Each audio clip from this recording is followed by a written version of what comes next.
If you've ever needed to back up your QuickBooks Online data, share it with your accountant, or simply analyze it outside the platform, exporting your data is the easiest way to go.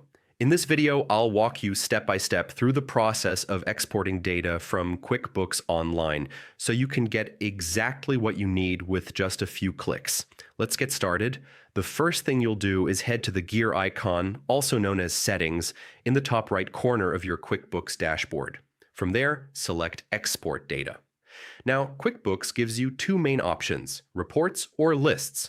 Under reports, you'll be able to export financial reports like profit and loss, balance sheet, or any customized reports you've set up.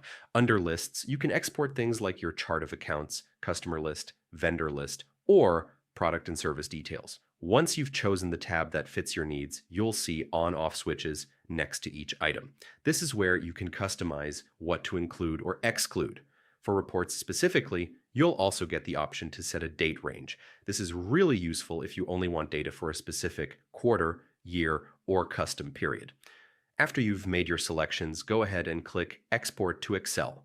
QuickBooks will ask you to confirm, and once you do, it will generate a zip file containing your data in Excel format. That zip file will automatically download to your computer. But that's not the only way to export.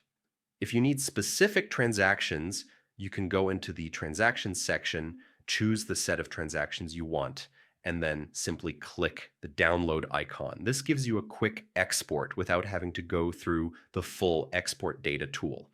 And that's it. Exporting from QuickBooks Online is really straightforward once you know where to look.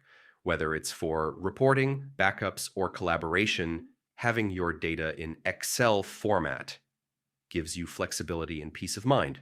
Thanks for watching.